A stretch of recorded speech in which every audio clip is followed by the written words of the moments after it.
All right. Go ahead and ask. You can go ahead and type questions if you have them. And I'll start answering those once I start to see questions.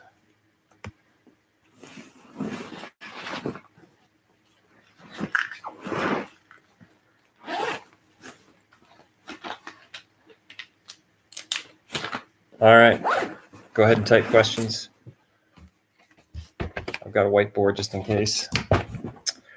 I'm going to go as long as I guess I need to. I don't usually get a lot of people involved in the live stream, so those who like log in and ask questions get a lot of answers, I guess. Usually like 5 or 6 is a lot. So go ahead, log in. I know I have at least one person who's on right now. Go ahead and just type the questions in and I will answer them. And as be as specific as you can. Like if you're working on essay 1 and you have a specific MLA question, go ahead and just ask the question, be specific so I answer it for you, because this is just a one-way chat. So it's just kind of, you have to listen to me and ask me questions, and I'll do a better job if you guys are really clear about what you want me to talk about. So, and it looks like no one is still on. So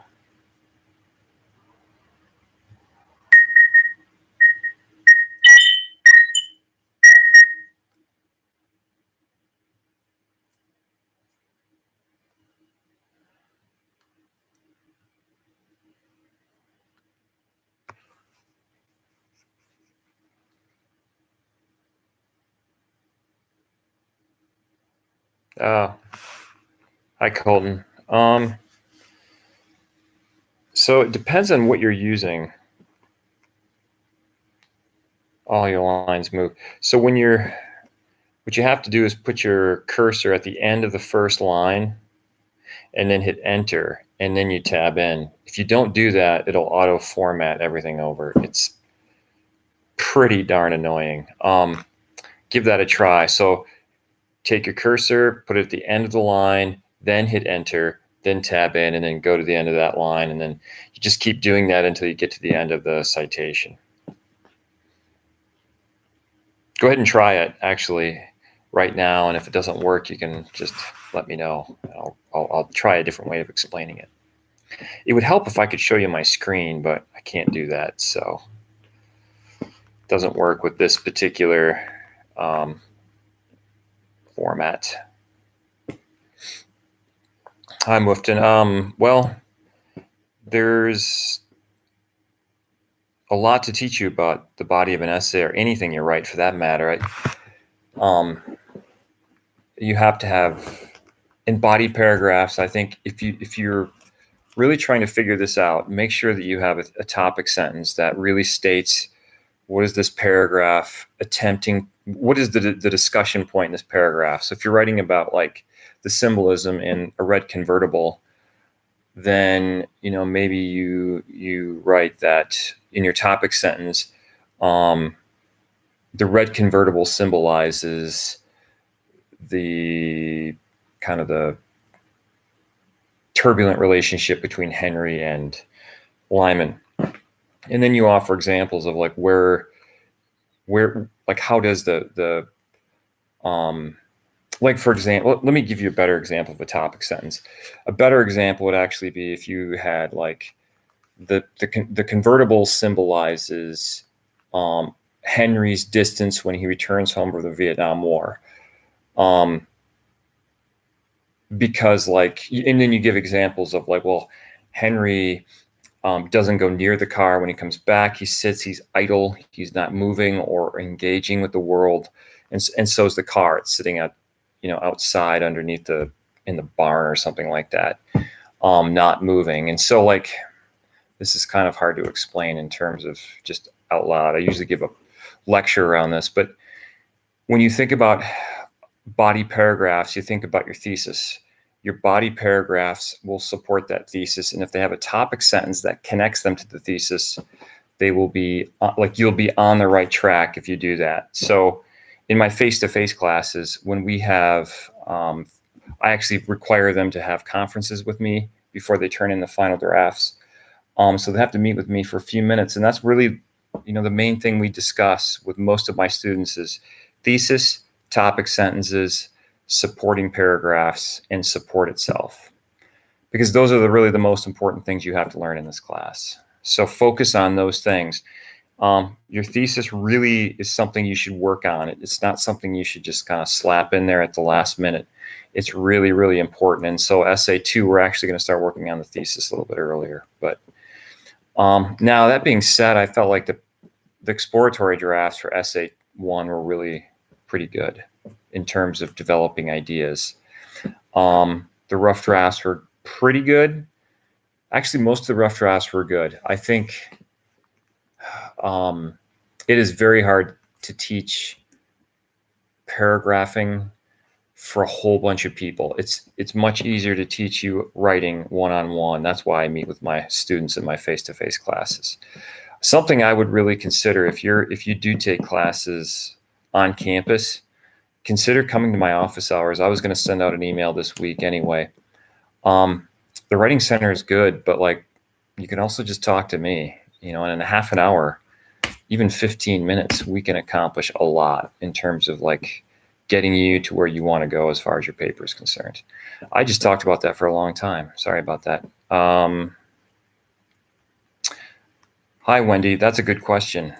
One way to do that is to have a good thesis, and then use your thesis as like a reference point. So if you're talking about the symbolism in the red convertible, and then you start discussing the conflict between the conflict created by Henry, then what you can do is that when you're proofreading your paper, when someone else is proofreading your paper, they might see that and say, well, why is this here? Well, if you're asking yourself that question, or if they're asking you that question, you refer back to the thesis, and the thesis tells you, oh, wait a second, that's not supposed to be there because this is about symbolism. It's not about conflict created by Henry. So that's why you use a thesis statement in writing a paper, because it actually kind of helps you know what does and does not belong in your paper. That's a hard thing to do. Like, everybody thinks it's just so easy to write these papers. It's not easy at all. And especially if you've never done it before, or not in the way that we're doing it. And a lot of my students have really never done this before. So that thesis can help you stay focused on the things that are important. It also provides you with focus. So like, instead of trying to write about a really big topic, the thesis will narrow the topic for you. And then you don't feel like you're just so like, you're not taking on a huge topic that you can't really cover in the space that you have. Because if you take on a really big topic, you start researching it, you very quickly realize you can't cover it in a 3 or a 5 page paper or a 6 page paper. So I hope that helps, Wendy.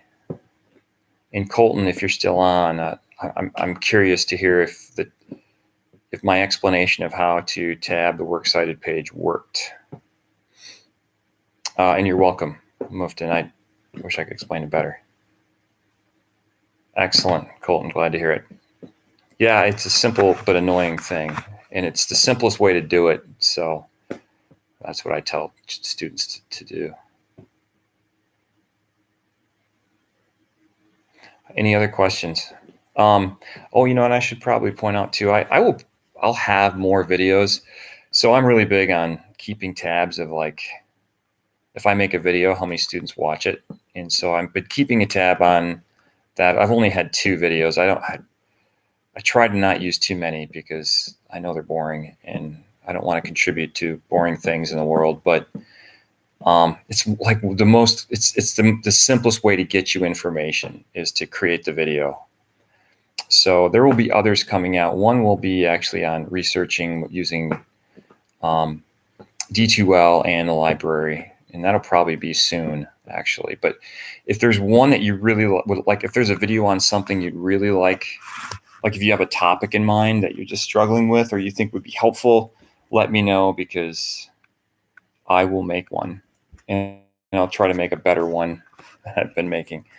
Yeah, I don't have a huge budget for video production. I have to use the same camera I'm using now. Actually, I have to use for my videos too. So I think we added someone. As you log in, go ahead and ask questions. And Wendy, let me know if I answered your question completely, or if you'd like a little more explanation or clarification or anything else. Actually, Wendy, I'm going to just talk about that for a second. So, like, again, if you were to come to my office hours, the first thing I go over with students is their thesis statement. We kind of like hash out a thesis statement. One of the things I ask students a lot is like, what do you really like? What do you think about this subject? What do you really think? And sometimes like thesis statements are problematic because people don't want to say what they really think.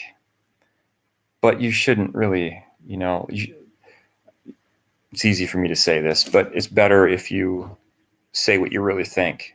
We can find the words to put it in a way that's maybe not going to make people super angry when they read it, but it doesn't really, don't worry about me. I'm not going to be offended by what you say, but there's ways of saying things that, as long as you're fair and decent. And I don't think I've ever had a student take a really offensive viewpoint on something. I mean, I think most of the time they reason their way through it. I think all the time.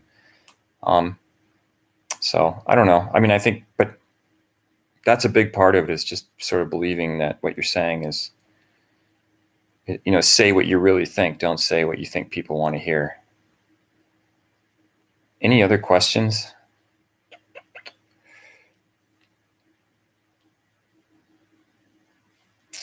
Maybe you're all just stunned because the Lions won again. I know I am. Was there any questions about, I thought the works cited pages were pretty good. For the first paper, I know I gave some of the citations, but I did not give you all of them. And that is a very hard thing to teach online. I have like an hour-long lecture I give my students in face-to-face classes. How many sources? That's a good question, Muftin. You only really need one, and that's the story. It seems like other people, though, a few people use like if you use autobiographical information, about the author to introduce the author, that might be another source too. So there's two.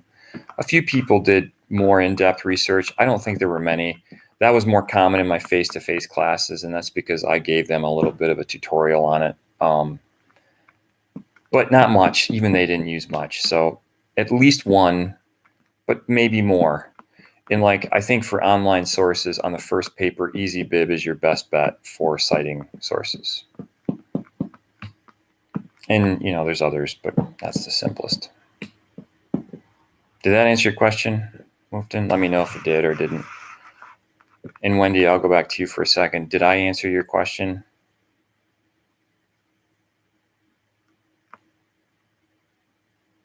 Wendy, if the reader doesn't agree with you, it depends on who your reader is. That's a really good point.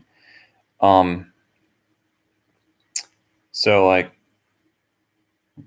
you have to think about who is reading your paper too. I mean, if I think your paper is not relating back to your point, then you should probably really take me seriously, because that's what I'm paid to do. That's what I've been trained to do, very well trained to do. But if it's like, sometimes, students will have their uncle look at their paper or something, and it just, sometimes they don't really know what they're looking at, or they're not trained in teachers or instructors in writing. And so, the job is not as easy as it might seem. So I think if you think it's relating, or it's connecting to your thesis, that's the main thing. And if it's not, that's something that, again, like, it might be easier to talk to me one-on-one about it if you're really kind of struggling with it, or if I'm seeing that it's not relating back to your thesis.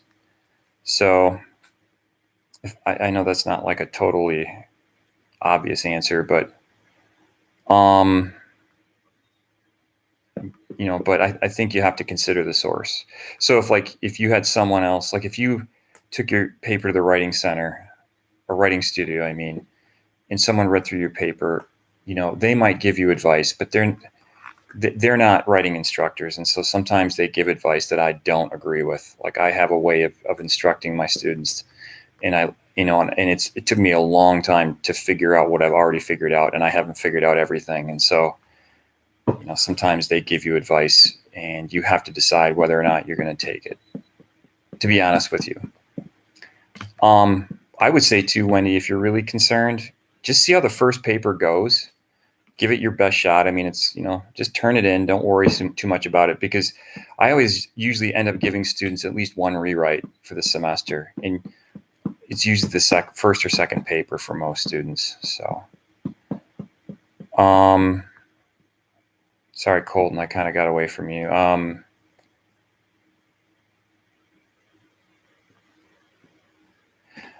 I would say if you're looking for grammatical errors, there's two websites that I think are helpful. The first, I think I've mentioned before, but Grammarly. If you go to the actual web page, you can just copy and paste your paper right into it. And then that should find the really glaring errors. Sometimes I overstate the number of mistakes you make. I hate to say this, but since I don't have a physical paper in front of me, I try to just make like a mental tally, because there's no other way to really do it, of mistakes. And if I see like mistakes that are obvious, that's when I usually sort of point them out. But I think, if you've gone over it a couple times, and, especially grammatical errors, punctuation, I'm usually more concerned about spelling and punctuation, because those are things you probably should be able to.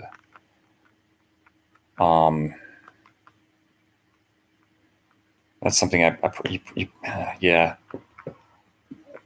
It depends on the grammatical error too, like faulty parallelism, or like, having a dangling modifier, some of that stuff I would let that go. So, but I think if you use Grammarly and you just put it in there, that catches most of the really big stuff that other instructors are likely to catch. That's kind of how I look at it. The autocorrect on Microsoft Word is not foolproof at all. Like it's okay, but it misses a lot.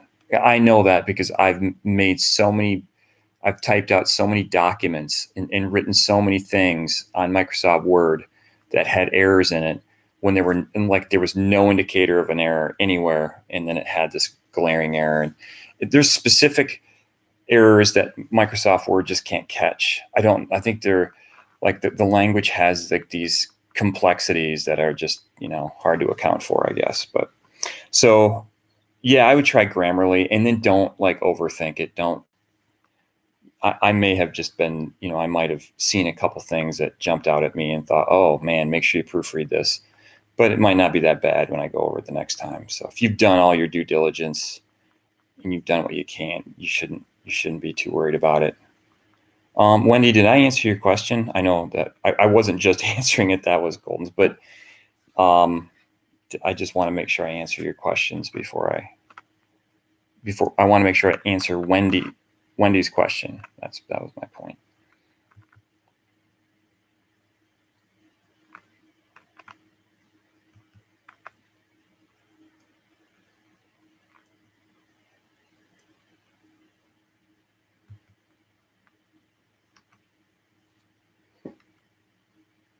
Yeah, okay. No problem, Colton. Colton, I think someday your name is going to end up like your name is going to be a character in a movie or something. It's like the perfect character name. And I know because I studied screenwriting in grad school, and we were always looking for names for people, and your name would be perfect for a character. Anyway. Okay, good. I'm glad I did, Wendy. Any other questions?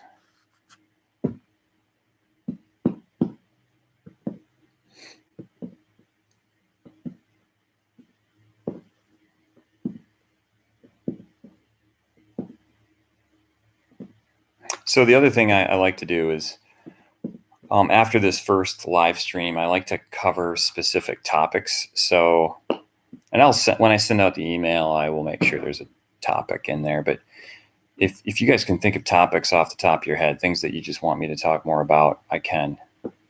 It would be great if I could live stream a lecture, because I'm a lot like, I've been lecturing since I was 22 years old, and I'm a long way from 22 now. And like, that's where I'm most comfortable, standing in front of a class with the blackboard or the marker board behind me and writing things down and asking questions and that sort of thing.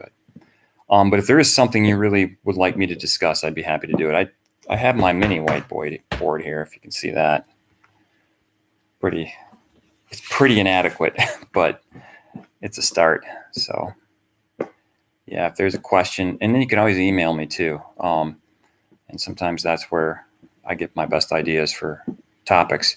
But the last thing is, if you want to come to my office hours Wednesdays, they're really long. They're from 8:30 in the morning until 2:30 in the afternoon. So or you can just call me on my office phone, which is 483-9635 during that time. And we can just talk over the phone. Sometimes I know it's weird talking to an instructor.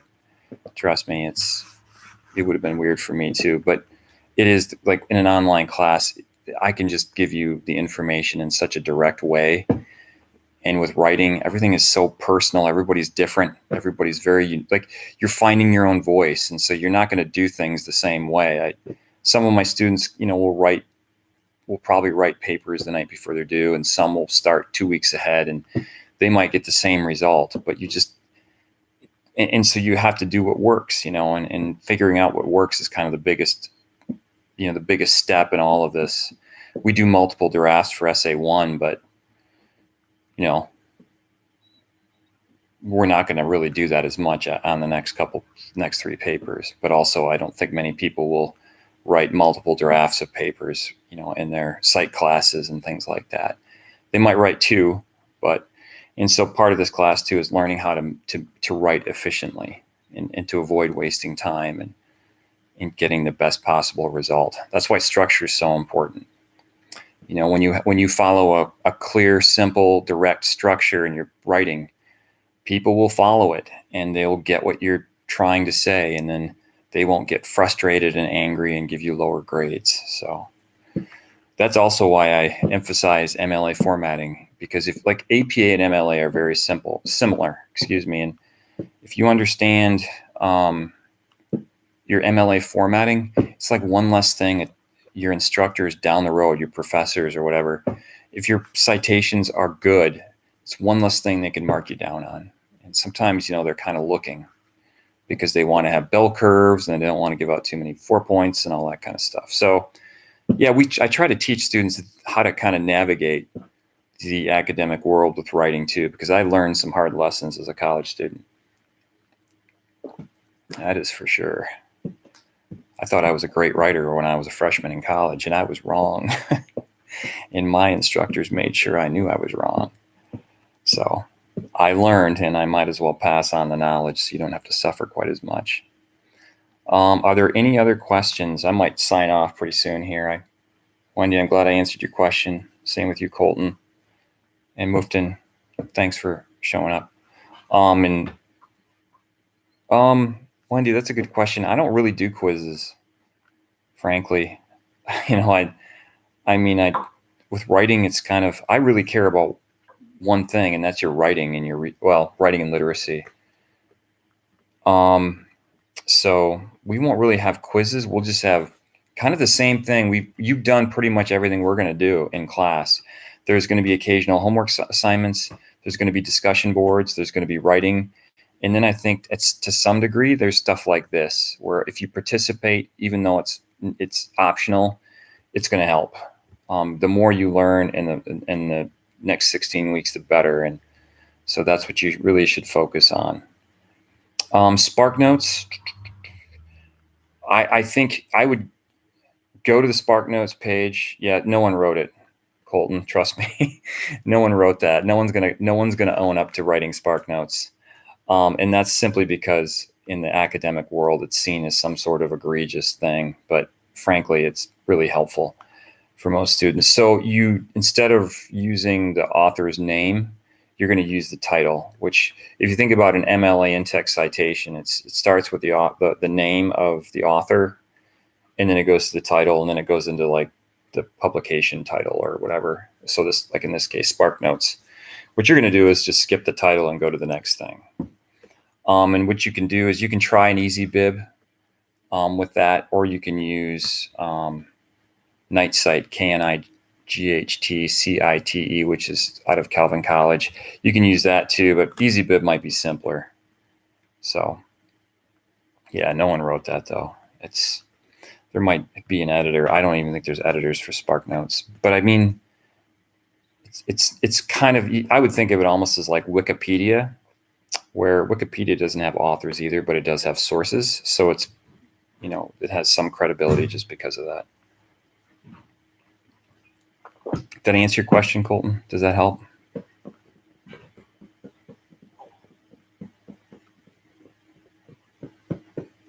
Or are you? Oh, okay, good. Any other questions before I sign off? Again, Wendy, don't worry about quizzes. I think you've probably seen everything that we're going to do as far as homework assignments, and it's all about writing for me. So there's 4 essays. Learn as much as you can while you're writing the essays. Do your best work. You're going to be okay if you do all those things. Most of what we do in the class will have some sort of connection or very direct connection to writing better essays. So even the discussion boards are meant to have a direct impact on your essays. Though I think the discussion board for week 4 didn't really help anybody. That was just that was badly done by me. The next one will be better, I swear. All right, so I'm going to sign off because I don't have any other questions. It's been about a half hour. Unless there's something else that someone can type in and quickly, I am going to call it a night. And again, if you have topics or anything specific you think you'd like to hear more about, just let me know in email or whatever. I guess email is the best way.